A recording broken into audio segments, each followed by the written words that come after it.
Great. Welcome to Digital Asset News. My name is Rob, and we got a ton of things to go over. First up, we'll take a look at the markets and how it is down, and how originally everything was uncorrelated as of like 20 minutes ago. Then all of a sudden, traditional market just flipped over. Then we'll take a look at the crypto bear market turning bullish, and I put that as a pretty big question mark. We're going to talk about how Bitcoin wallet is at an all-time high. Accumulation zone is in a good place, but I've got my concerns, and it's going to really come down to the macro environment. Then we're going to talk about how AMP, the crypto token AMP, is getting the Ripple treatment and is going to be delisted. Israel limits cash payments again, and Metropolitan Bank helps Voyager depositors. And then we're going to talk about what the heck is going on with iTrust, as their website was down, now it's up, but people still can't get into their accounts. And then we'll take a look at the July winners and tune out for Sweatcoin. So before we get into all that stuff, let's first take a look at the market. So first of all, hey, how's everybody doing? Nice little Monday, right? Woke up and market wasn't doing too bad. Now here we are. So we can see, let me go this way. That's better. So we can see, for some reason, just about 20 minutes ago, it was like down 1.25%, 1.2, 1.3. Wasn't that big. Then all of a sudden, another 2% drop. And we got Bitcoin down, Ethereum down. Let's see, for last hour, that's what I really care about. Who's down the biggest? Ethereum, Cardano, Solana, Polkadot, Polygon. And that's why I DCA, folks, because you never know. You know, people say, Rob, you should just go all in. Well, I mean, you can do that, but I don't know, is that the right thing to do? And you can just see right here, this is what's going on. And what's going on with the traditional markets? Well, in the beginning, which is why I labeled this uncorrelated, it wasn't correlated. The NASDAQ and the S&P 500 were having a nice, fine old time. And all of a sudden, everything just kind of turns the opposite way. So that is what is going on into the market. Let's jump into crypto markets turning bullish and some other stuff. So I know everybody gets happy and jubilant when the price goes up, especially on the weekend last week. It was a great week, right? We were all happy. Yay. And of course, everybody's like, the bottom's in, the bottom's in, the bottom's in. I can't tell you how many times I've heard the bottom's in. And what's the other one? Oh, this is your last chance to get Bitcoin under 20K. I don't know if that's the truth. I'm not a TA expert. And I think some of the TA experts aren't TA experts, but whatever. And I can just tell you anything can happen in crypto. That's what it is. But there are some bright points coming about. And one of those is this. If you took a look at a website called Look Into Bitcoin, we've got a pretty nice stance here as far as Bitcoin wallets. Over 1 Bitcoin, meaning a whole coiner, is actually at all-time highs. Let me blow this up so you can see what I see. Let me see here.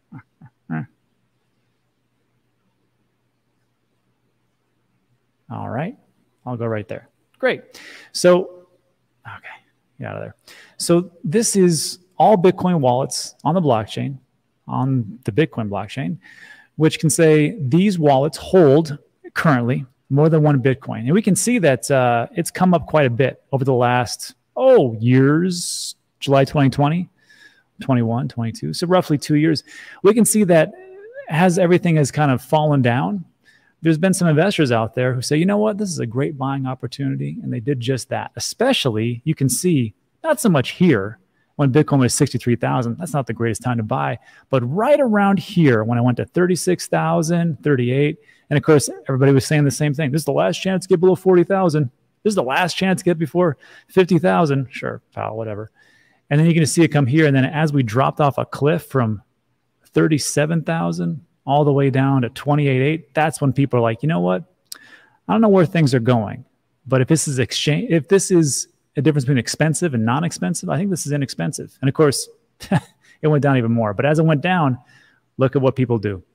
They buy even more. But there is a caveat here. And you have to understand that this is on-chain data. And on-chain data can always be manipulated. It's quite easy, actually. So for this type of thing, you could have somebody who has 10 Bitcoins in one wallet. So you know what? I don't like keeping it all in this one wallet. I'm going to make 10 different wallets, and I'm going to spread out those Bitcoins.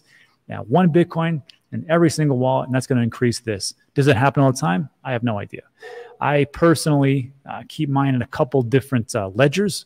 So it's not like I have them all in one place, but I've been doing this for quite some time. I don't know if that is what it is, but just so you know, that's how on-chain data can be a little bit manipulated. So that's actually good news if you take a look. I don't know if everybody's doing that. So there's a lot of whole coiners out there. Congratulations. And then also, if we take a look at, this is also from Looking at Bitcoin. Another great website is Ben's website in the Cryptoverse, app.intothe-cryptoverse. I don't have an affiliate link, but I got a link in the description.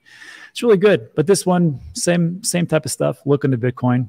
You don't have to, it's free. You can check it out. But this is there's a lot of great tools, but Bitcoin Investor Tool, 2-year MA multiplier. And we talk about this and the MVRV scores and things like that. All you got to know is this, let me just scroll down here. This highlights periods where buying or selling Bitcoin during these times would have produced outsized returns. Use the moving average to your MA. Buying Bitcoin when the price drops below the 2-year moving average, the green line, has historically generated outsized returns. Selling Bitcoin when price goes above the 2-year MA times 5 has historically been effective for taking profits. So what are we talking about here? Well, again, and I'm not saying this is investment advice. I can't tell you what to do. I'm not your dad, all that great stuff. But you can see that around this time frame, historically, potentially, could have been a pretty good accumulation time, right? So even as we start to come up, people are like, this is it. I think things are going great. I think we're out of that this bearish market. And we're maybe just chop sideways, but keep going up. And the crypto winter is here or is over. I don't really think that's true, unfortunately. But there are some good things to look at, and that's the positive. So now let's take a look at the flip side of that.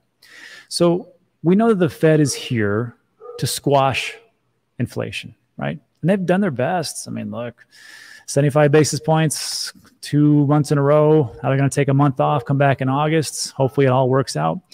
But, you know, they're taking a look at retro data that's they can kind of look at back and say, well, I think we're doing okay. But in all honesty, if you take a look at the one that I'm always talking about, Trueflation, things are going pretty good, actually. And again, Trueflation, link in the description. They take 30 different data points, use Chainlink as an oracle to pull in outside data. You can see that their data was much, much higher than the 8.5% that the government said we were at inflation at, much higher than that. But things were working out as far as like April goes. Looks like the Fed did their job. And then down here, it looks like it was doing well. But unfortunately, it came down here and then just kicked up again. So 10.07%. And that's just on the USA part. Remember, I know people remind this to me all the time, Rob, you know USA isn't the center of the universe. I know what I forget sometimes. It's a fault I have. So let's take a look at the UK. Geez, my please. So there's your interest rates, or there's your, inflation rates for the UK. And this was just added on Trueflation. And you can see back in 2021, 6 point, not bad UK. But then it just exploded upwards. So I'm still concerned about inflation. I don't think we've had a grasp on it. Maybe we've peaked out, but it seems like it's climbing again. And also, if we take, there's just some odd things that are going on. We talked about this before. And one of those is the unemployment rates. And the unemployment rates, usually in a recession, 2 consecutive quarters of GDP decline, which we can all agree on, except if you're the White House, that's fine. There are some factors that don't lead to that as far as inflation rates. One of those is unemployment rates. And unemployment rates, Bureau of Labor Statistics, we've been at 3.6% for months. And usually anything around 4 to 5% is acceptable. It's just, that's what traditionally we have called it. But 3.6% has just been going sideways for quite some time. And we can see that here as far as June 2022. Also, there's one more thing I'd like to make mention of on page 4, which is this. In June, average hourly earnings for all employees on private non-farm payrolls rose by 10 cents or 0.3% to $32. That's pretty good. Over the past 12 months, average hourly earnings have increased by 5%. Let me say it again. Over the past 12 months, average hourly earnings have increased by 5%. Well, that's great, but how are you going to keep up with this? How are you going to keep up with this? You're going up 5%, but you're losing by 5. That's pretty tough to do, especially when you're living paycheck to paycheck, and I believe people are. On top of that, I know we talk about the unemployment rate is pretty good, but just as a quick reminder, 3.6, some people think that's high. That's not high. This is how high it could go. Here's the Great Recession from 2007, 2009. 2007 is 4.4, and people were like, that's acceptable. 5.2 2008, 9% in 2009, 9.5 in 2010, 8.9, 8% in 2012, 2013, 7.4, 6.1. So you can see that even after recession, you got a lot of people laid off. And that was just 2007, 2009. 1990, 5.8, 9%, 9.5%. Again, the same thing over and over, 8.9, 8%. So if we're sitting here and we're going at this rate, which is 3.6%, there's some kind of disconnect going on. And I will just say this. Do you know how they calculate unemployment rates? Well, I have been spouting off and talking about, it's just the unemployment numbers as they come to the government offices and register. Well, that's not how it goes. This is how the U.S., I don't know where you're at. This is how the U.S. monthly unemployment rate is calculated. By the Bureau of Labor Statistics, uses a population survey. Unemployment is measured through the current population survey conducted monthly by the Bureau of Labor Statistics. Only residents who are in the labor force are counted in the unemployment rate. Those who have given up looking for a job or not. So if you're like in between, you're like, I think I got this side hustle. I'm gonna be good. I'm not gonna look for anything. Or I just stopped looking because I can't find anything. I'm just gonna live here with my parents or live here and we're in a group housing or something like that. They don't count. That's just how it is. Critics argue that not counting workers who have given up looking paints a brighter picture of unemployment than really exists, which is good for the government, I must admit, especially in midterms. But that's been going on forever. So it's not like this is something new. But this is interesting. So what they do, despite what many people believe, the unemployment rate is not measured by calculating the number of people collecting unemployment insurance. In fact, the government comes up with this much anticipated number each month by following a process that closely resembles the U.S. Census. Government agency conducts a monthly survey called the Current Population Survey that involves only 60,000 households. Now, we got like around 323 million people in America. So 60,000, not a huge sample size, but bigger than most. These households are selected using random sampling methods designed to generate as close an approximation as possible to the larger population. Number of households in the sample may seem small, but not too bad. Each month, U.S. Census employees contact the households in the sample and ask specific questions to determine employment status. So, and it goes on for an example, but that's pretty much how it is. They're just like, here's a sample, tell us who's looking for a job, who is employed and who is not. And then we put out those numbers. And that's it. So 60,000 sample size, which leads me to this point. If you got people who are getting 5% hopefully every year, but the inflation rate is going up higher, there's a disconnect somewhere. And there's a big disconnect between what's happening on Wall Street, what's happening in the traditional markets, and pretty much what's happening in crypto. And I think things are going to catch up to us. Just take a listen to this. I just see it. This is just how I see things. I see people out there and I see people that are all struggling. I know they're living paycheck to paycheck. I know they're using their credit cards to the maximum amount. I know they're over leveraged. Credit cards are leveraged. And I see some problems coming up. I don't know when it's going to come up. I just see some things. Just listen to this. Let me stop the screen. It's like 2 minutes or so. Tell me what you think after this. If you think, yeah, should be a good time. I mean, it could be, not for sure. Take a listen.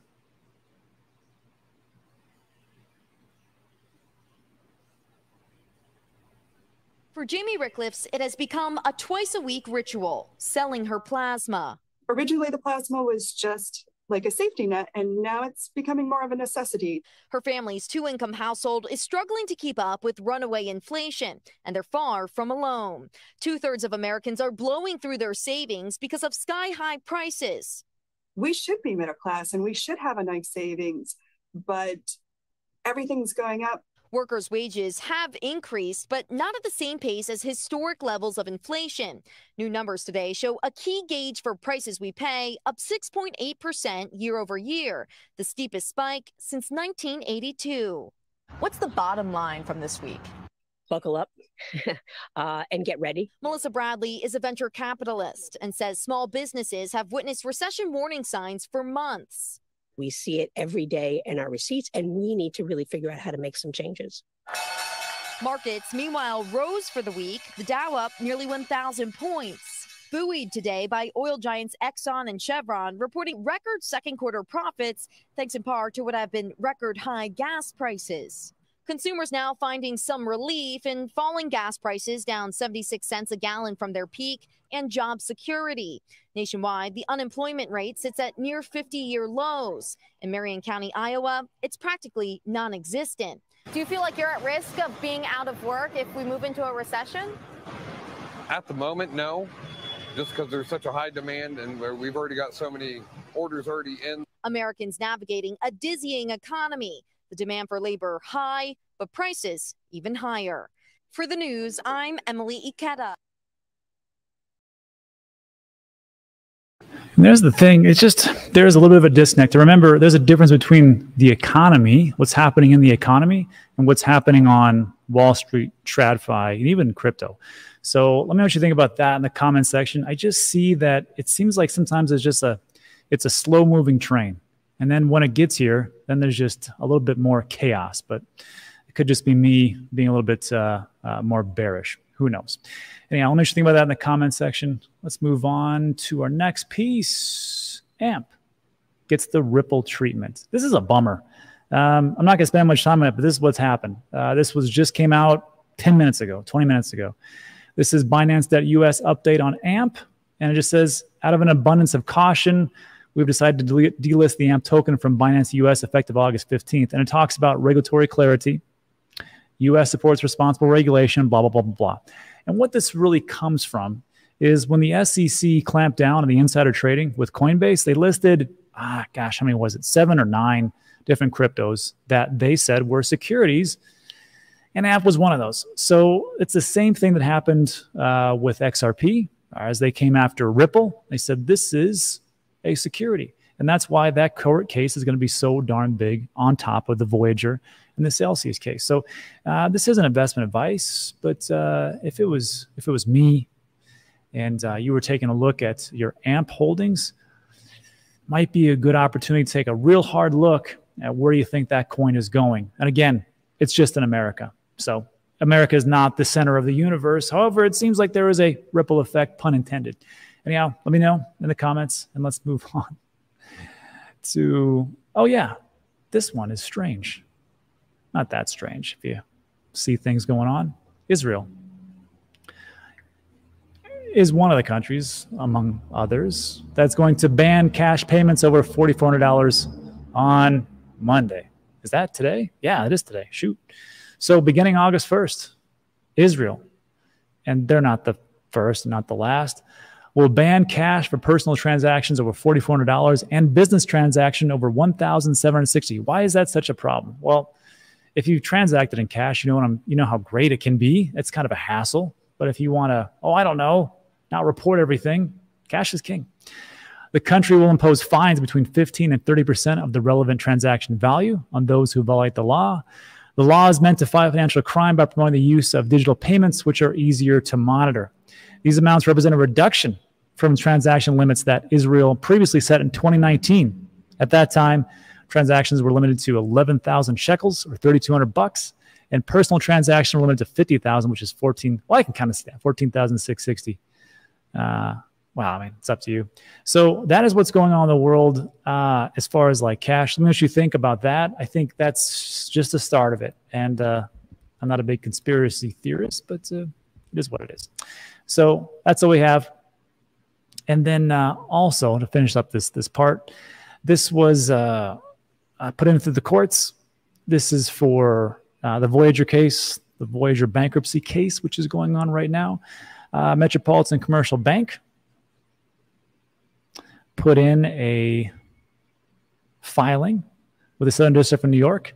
And this is pretty much what it says, what it states. Metropolitan Commercial Bank hereby submits this statement in support of debtors' motion for entry of an order authorizing the debtors to honor withdrawals from the FBO accounts, liquidate crypto from customer accounts with a negative balance, sweep cash held in third-party exchanges, conduct ordinary course reconciliation, and continue staking crypto and granted related relief. What's this really just saying is this.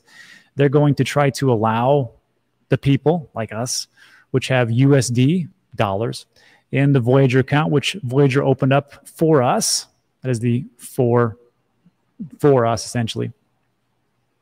And they're going to try to allow people to actually be able to withdraw. Now, there's going to be some type of audit to go through before they're able to do that, but at least things are moving. And this was just filed last week on July 30th. So there's only so much time that the judge has to respond. So hopefully soon, people who have dollars on Voyager are going to be able to take that off. I am not a lawyer, but I'll let you know when it actually happens. Anyhow, that's what's going on, the three pieces there. And then lastly, to finish this up, iTrust. There was a problem this weekend with iTrust, and since we've all had our issues with the two platforms, Voyager, Celsius, Vault, you take your pick, a bunch of other ones, it's concerning when the website will go down. So this was from iTrust. They stated that on Saturday and Sunday, later parts of Friday, website was down. I noticed it myself. Then on Sunday, I was given access, or I got into my account. And then today, I can't get into my account again. So here we are.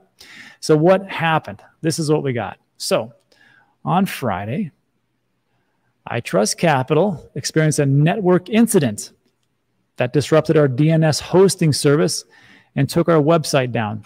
All right. As soon as the incident occurred, we requested our custody vendor lock customer assets to ensure their security while we investigate. Before I go on, if this had happened 6-7 months ago, wouldn't have been a big thing. People are like, well, that sucks, you know, these things are down. But everything that happens right now with a centralized authority, especially with iTrust, Roth IRAs and things like that, is amplified to the nth degree. So I am begging iTrust to get the information out as fast as possible. I use my contacts, contact some people. They say, we're going through meetings. Looks like everything's safe, everything's good. That's great, but tell us exactly what's going on as soon as possible. And I will remind everybody of this, and I will remind iTrust as well. You guys work for us, not the other way around. So when these things start to happen, I don't care that you guys are talking to me through Twitter. Send out some emails and as many updates as you possibly can. I know it may not be like a big thing, but sweet Mary Joseph, I mean, if you're going to let this happen for I don't know how long, I get bombarded with requests. People flip out, especially what's going on. You have to gauge the temperature in the room and be a little bit more transparent. That's all I'm saying. If it was me, emails every so often as much as I could, not just on Twitter. I didn't get an email. Maybe it was my service. Let me know in the comments section. But it just makes me a little bit cautious. That's all I'm saying. Anyhow, since Friday, there have been no access to or trading with customer assets. iTrust does not hold customer assets, which is true. It is the ability to access crypto from our system that is down. So iTrust doesn't hold customer assets. Well, who does? The question. And that you can find on their website. If I can't hold the crypto assets, who is storing them for me? First of all, this is who. Coinbase Custody is their digital asset security provider. That's who it is. Well, who is Coinbase Custody? Well, it's the same ones that MicroStrategy picked up to use for. So, okay, that sounds pretty good. I like that part. Here's what else. Login access will be restricted and assets will remain secured with the custody vendors until our investigation is complete. For individuals who access their accounts this weekend, their wallet represented zero balance because our system was isolated from the custody vendors. True.